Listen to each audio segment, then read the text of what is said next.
Hey, how's it going there? I'm Mike Rogers here with you. And today I've got a very special guest in the studio. Well, not in the studio, in his studio. And he's a rapper. His name is J-The-Protagonist. Jay, how's it going? Hey, what's going on, Mike? How you doing, man? Thanks for having me. Appreciate it. Oh, thanks. So Jay, so you are in Japan now? Yep. I live in Kawasaki, but every time I leave the house, I'm headed to Tokyo. So yeah.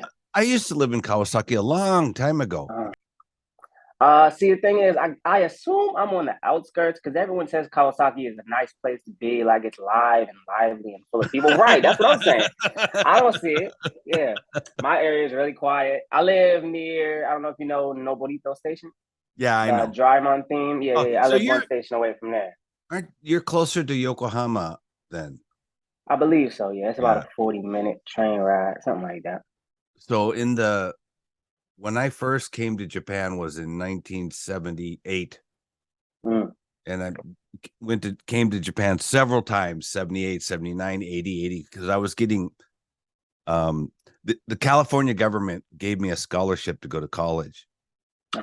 So I would get that check and it was like $8,000. And I would take that check and I would cash it and then take $1,000 and come to Japan every year and just fuck around. That's what I did. And I never got caught. And when I graduated, I didn't owe anyone any money. It was wonderful. Nice, man. So what? So you were cool with that super long plane ride? I can't do that. Oh no. I can't stand plane rides. Yeah, I can't. I don't even like going to the airport. You know what I mean? Right. Yeah. That's I like being somewhere. I like being somewhere, but I hate going places. Right.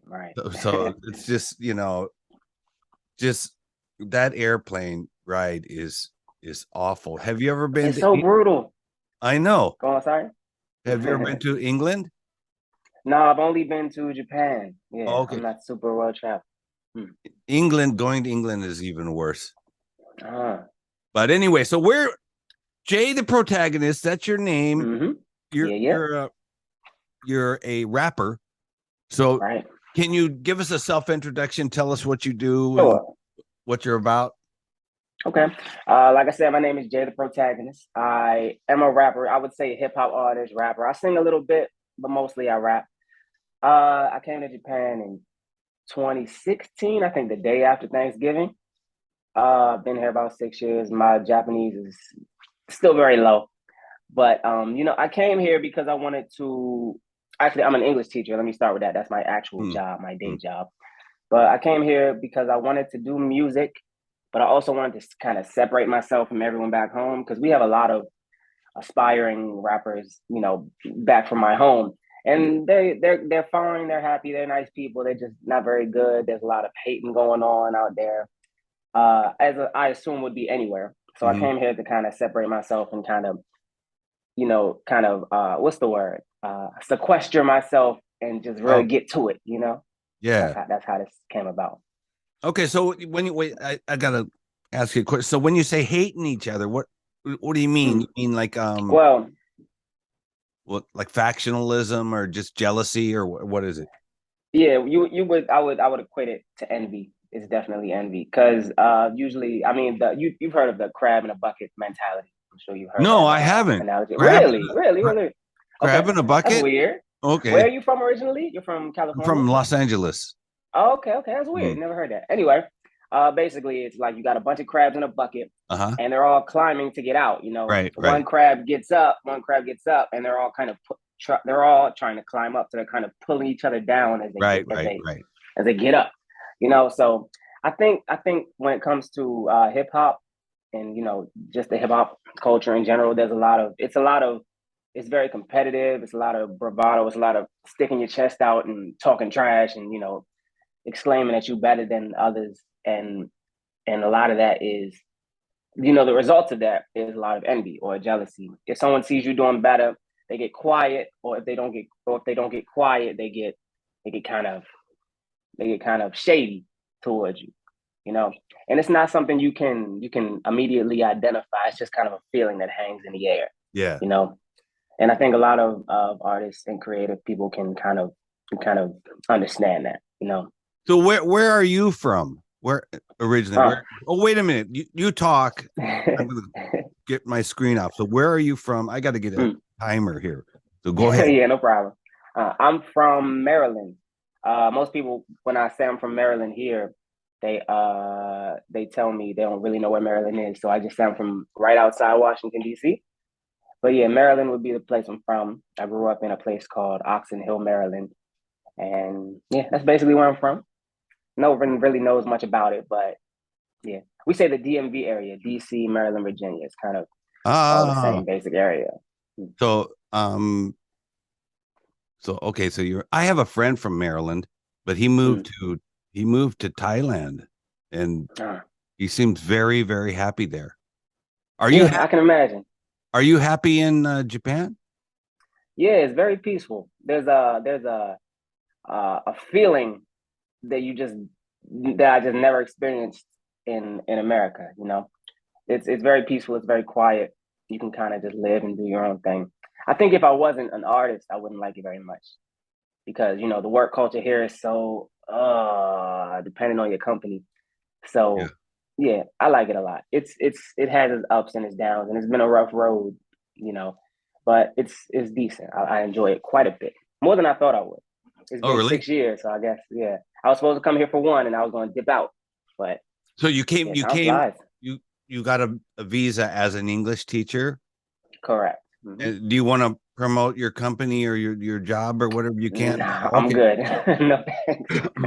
But coming as an English teacher, I want to say this now. A lot of people always ask me, you know, Mike, you should make more videos about life in Japan. And I'm like, everybody does that. I don't want to do that. But I will say, I will say that coming to Japan as an English teacher is a good thing, because I did the same thing. And I was going to ask you what you did when you first got here. Well, you had to get a job, you know. Right. So I went to the first place I went for an interview. I had just graduated from 2 years before that, graduated from college, and I even have a teacher's license. And I went into this meeting with this guy, and they didn't even really talk to me or anything. And a few minutes, 10, 15, 30 minutes later, this guy comes in and he goes, "Your English isn't good enough to be an English teacher." I was like, what? Okay, whatever. And then I got hired at a company in Shinjuku, so it was much better. But yeah, that doesn't even make any sense. I think they were just screwed up. They're just I can understand that. And yeah, if you lived here for long enough, you can definitely understand that they're just screwed up. So okay, so tell us about what recordings have you made? But wait a minute, before that, tell us how you got into music. Like, that's a good question. Back to your childhood. I mean, did your mom and dad say you're going to play the piano, or you're going to do this, you're going to do that, or did you have any kind of experience like that? I like that question. No one's really asked me that, you know, how it started from my childhood. I've actually never thought about it. But I would say, you know, when I was younger, my brother, he was in the, you know, the school band. So he played the I think it was what's the big one? The really big, the trombone. Trombone. Yeah, he played the clarinet. He played the flute. He was in a marching band? Yeah, right. Oh, that's so cool. Exactly. Yeah. You know what's crazy? In 2008, in the Olympics in Beijing, his band, our school band, got to go to the Olympics and play in the 2008 Olympics in Beijing. It was crazy. It was really random and really weird. But that's he got to do that. That was really cool. So naturally, my parents kind of wanted me to kind of do the same thing. So I picked up a clarinet and I went to one lesson, and I don't even think I played the thing. I think the teacher just talked to me, and I didn't like the way, I don't know, the instrument side of things was not for me, and I realized that super quick. So I kind of just dropped that and just left it. But the music thing, like the rapping thing, kind of started. I was in college, and I think most kids don't really know what they want to do in college. I was just kind of going through it, kind of living my life. So I ended up changing my major. I was studying medicine at first, but I realized I didn't like that at all. So I figured if I'm going to be in college, I may as well do something I like. So I liked reading and I liked writing. I was always good with the essays and things like that. So I decided maybe I'll write a book. And, you know, it was great. I had it all planned out. First chapter was done. It was great. I used to go home and just work on it constantly. And I got an internship at a news station. And I plugged in my USB with my whole chapter on there. And on my last day, I forgot my USB in the computer. And I came back and it was just gone. Nobody knew where it was. I didn't back it up. Whole chapter of my book gone. So, and I was. Oh, wait. Like, I'm not. I was thinking you were in Japan. No, you're talking about the States. Oh yeah. Right. Back in college, right. So when I lost the first chapter of my book, books are really weird because the whole time you're writing it, I'm not really much of a book reader. I mean, I read all the Harry Potter books, but the whole time you're writing a book, you're kind of like, nobody's ever going to read this. What am I doing? This is stupid. You're kind of doubting yourself the whole way, especially when it's your first thing you've ever done. Yeah. So after I lost my book, I was like, maybe I'll try music. And, you know, I had friends who always used to rap and freestyle, you know, just for fun. And I kind of just took it and I kind of picked it up. I didn't really take to it. I don't know why I stuck with it for so long, but it was just like me rapping to myself. You know, you pick a beat, you kind of rhyme to yourself, whatever pops into your head. And over time, I got good at it. And I got to the point where I could do it without stopping. And I would just be in my room like this, kind of whispering to myself. And when I got to college, and excuse me if I'm rambling, you can cut me off. No, this is great. Go ahead. Fine. So I did that all the way up until my senior year of college. And I was still in my room doing it. Nobody knew I did it. And then one day, I had these really rambunctious roommates in my last year of college. And one of them like could hear me in there rapping, and he like knocked on my door. I didn't know him. He just kind of invited himself in. He's like, "Hey, what you in here doing, man? Blah, blah, blah, blah, blah." And I was like, "Nothing, just listening to music, blah, blah, blah, blah, blah." Turns out, in a Black community, everybody kind of raps, you know what I'm saying? A little bit, you know what I'm saying? Everybody, that's just kind of how it is. So we used to just, kick it, just listen to music around with a big group of people. And then one day, everybody came together and kind of did that. And there were some girls who came and it was nice, so I got a little confidence boost. The girls was feeling it. So on the way out, one of the girls said, "Hey, you guys are really talented. You should keep going. Just don't stop." And that's all the motivation I really needed to keep going. So at that time, it was just notes, no actual songs or anything like that. Nothing actually recorded, just for fun. And I didn't actually make my first song until I came here to Japan. So that's kind of how everything got started. Yeah. Wow. Yeah. So okay. So I'm a very old person, so I don't exactly get it. So you would write in your head, I don't know, you would write lyrics, and you also have a beat. So the beat, you don't hear it or whatever, but you can in your head, right? Right. So you did that for the first time ever. I mean, not the first time ever, the first time professionally or aiming for being a professional was in Japan? Right. Yeah. Actually, I was taking a test for my job to get like a pay increase. And I failed the test the first time, but I went to a cafe with two of my friends. They were basically strangers, coworkers at the time. But I just mentioned to them that I rapped. We were just talking. I almost didn't say it, which is crazy. And one of them was like, "Oh, I know a producer. He's actually really good friends of mine. You should meet him." And I met him, and it was like meeting it's like meeting like your brother or someone you've known your whole life. His name is Ghost Pops. He's a producer here in Tokyo. He's great. I think he's amazing. When I met him, he was recording out of his room, and now he's got this big studio in Koenji, and it's just great. I can't even keep up with him now because he's got so many clients. He's great. But when I met him, he was just starting out, and he like really believed in me. He played a beat, and I like rapped along to it, and I didn't think it was super great, but he was blown away. And ever since then, he just gave me, he's like my mentor. He taught me everything. He taught me how to write. With rap, there's a lot that goes into it, like cadence, flow, punchlines, just delivery. A lot goes into it that I just didn't know. That was like a blank slate. He kind of filled in the blanks and worked with me. He would he would make the beats. He would mix and master it. He would do the artwork for me. He would give me free studio time, and he would release it for me for free on my behalf, And he would do that for years. He just believed in me like that. And I never had anybody believe in me like that. I would have never gotten to the point where I am if it wasn't for him. He's actually produced most of my music to this date. We still talk to this day. He's like my best friend. He's great. It just clicked. You know, I just met the right person. And so this worked out from there. This song that I played last week. Oh wait, I'm gonna play it. No, yeah, I did play it last week on Color Red Radio at WFMU. Turmeric. Is that? Yeah, he produced that one. He produced that song. Yeah. Okay, I'm gonna play it again this weekend. That'd be great. Thanks, man. So, so I'm kind of interested in him for just a sec. So he has. You said he has a lot of clients, and he's got a lot of Japanese kids who come and see him and want to be. Yeah, it's kind of crazy how it all happened. Like I said, when I first met him, he was recording out of his room, and then he was talking about, hey, I'm gonna get a studio, we can record, and it'll be legit and everything. And I remember him trying to get it off the ground, painting like murals and getting it like up on Google so you can search for it and like actually get there. And now he started with me and then a few friends, and then just word of mouth. You know, Tokyo is pretty good for that. There's always someone who needs a studio. So yeah, I can't remember the number, but he's so busy.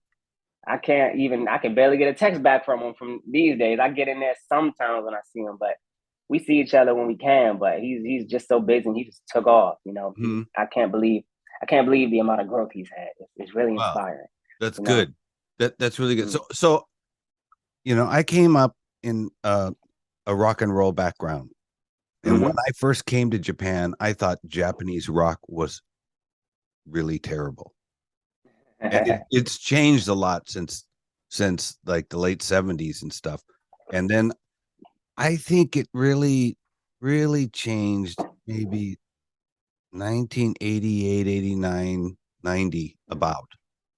And the Japanese bands started doing rock music. You understand what I mean? Like the rhythm and cadence and stuff.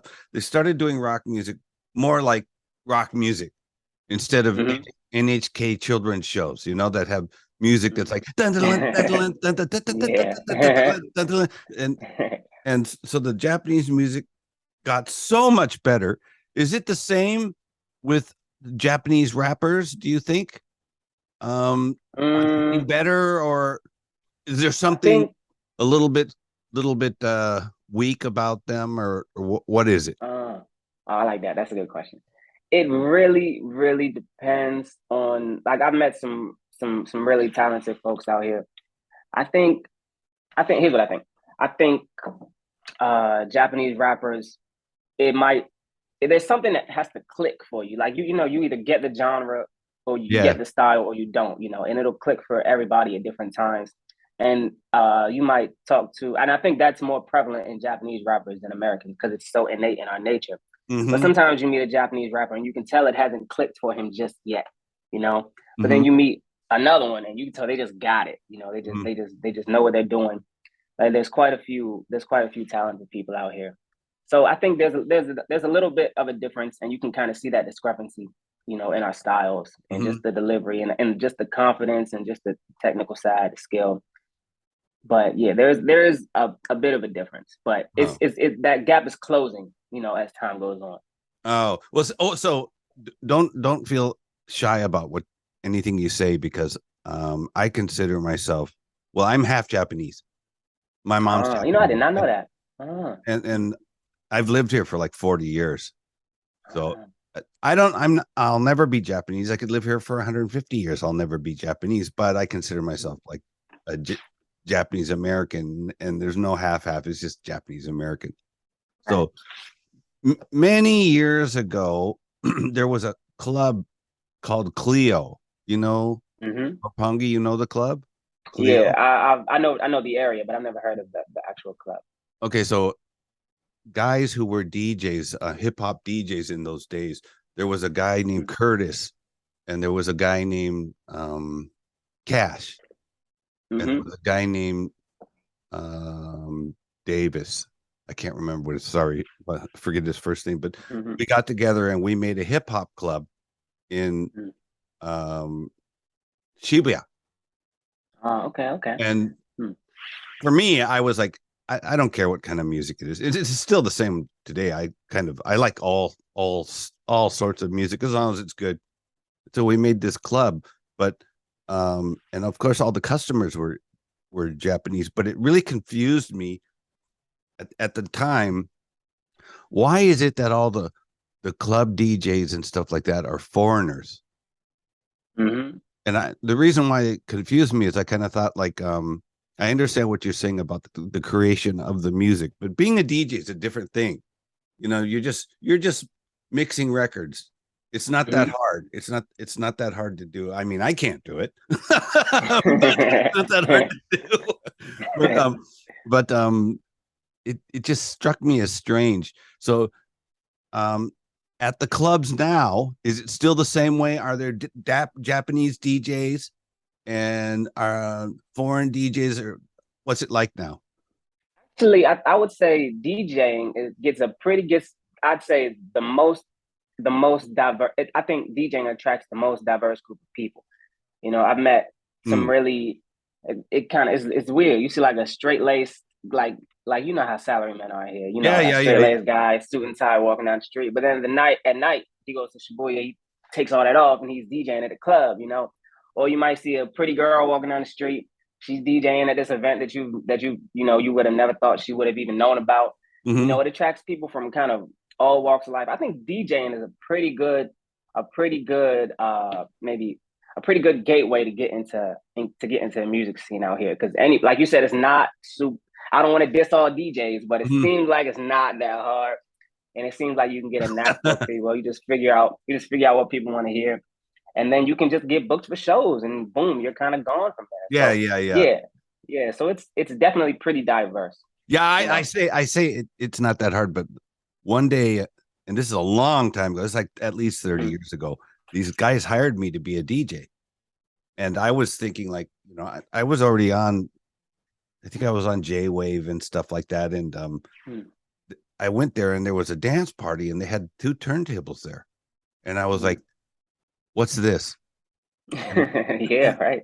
And then nobody taught me how to do it or anything, and I put on the headphones and tried to sync up the music, and goddamn, for the life of me, complete shit show. Huh? I was just like, and then I just thought, okay, fuck it, I'm not gonna talk between the songs and just try to DJ, and people would be dancing, yeah.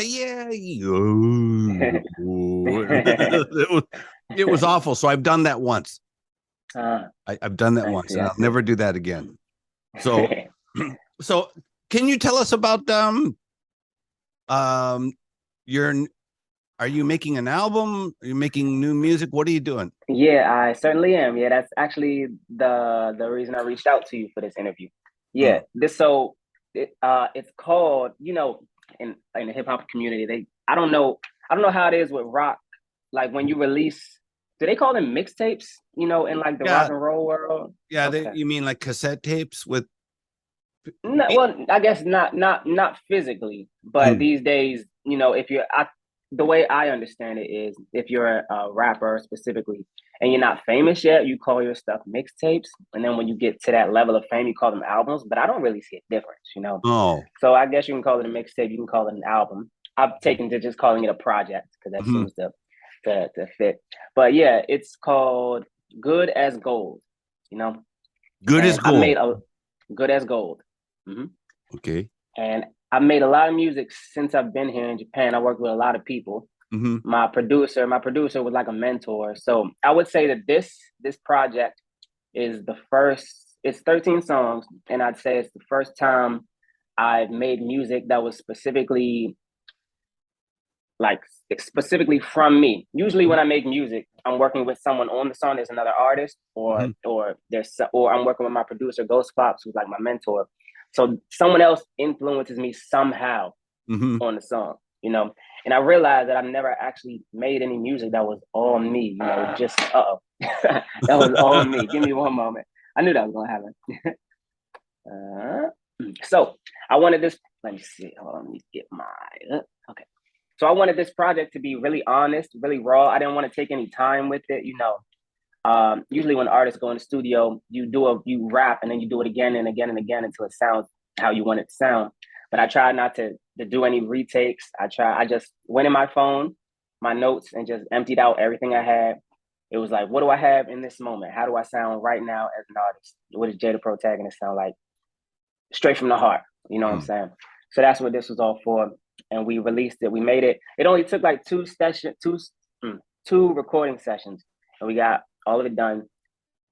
This actually is my first project not produced by Ghost Pops. Actually, it's produced by a guy named Teddy Robinson. He's also a great producer. He's in Tokyo, and we knocked it out. I know him. Really? Yeah. Really. A lot of people know Teddy. Does he hang out at the American Club? He might. He's like really tall, dresses well. He's from the Netherlands. Yeah, I'm sure I've met him. Hey, can you make your camera up a little bit more? Yeah, sure. Shows too much of your table. That's better. Okay, so so when did this come out? Is it on sale? I mean, can I go to Tower Records to buy it? Where can I get it? It's releasing. So I want to. I see. Yeah, so we're kind of promoting it. Yeah. So right now we've got the release date set as December 7th. That's what we're doing. Oh, that's Pearl Harbor Day. Really? See, I thought of it as lucky number 7. So I was like, this is perfect. Let's just set it as 7. I think that's a really cool day. And the young people don't care about Pearl Harbor at all. Yeah. I don't even think I was alive. What year was that? I can't even. 1941. Yeah. Oh, yeah. No. See, I had no idea. So, but that's a perfect name, perfect date to release something for a foreigner living in Japan, especially an American foreigner. I think. I mean, older Japanese will kind of grimace at that, because actually I have the same experience. I was going to have the music awards show. The first music awards show was planned for December 7th, but then Corona happened. Actually, the music awards got postponed twice because of this COVID bullshit, and then we pushed it to May and almost didn't have it then. But okay, so it's coming out December 7th, and how can I buy it, or where can I get it? So it will be on all streaming platforms. So that would be a Spotify, your Apple Music, what else is there besides Spotify and Apple Music? But all your basic platforms. People always say all platforms, but I can't think of any more platforms. But you send it out to a distributor and it just distributes. So basically anywhere you would listen to music. Okay, wait, J-The-Protagonist. I've got J-The-Protagonist here with me, and this is going to be the end of part 1. We're going to make this a two-part interview. So everyone, give a big hand to J-The-Protagonist. And tomorrow he's coming back and he's going to tell us more about his new album that goes on sale December 7th. And you're going to want to be able to get a hold of that album and put it in your ears. Yeah, check it out. So Jay, thanks so much. I'll see you back here tomorrow. Yep, thank you. Okay, talk to you later. Bye. Bye.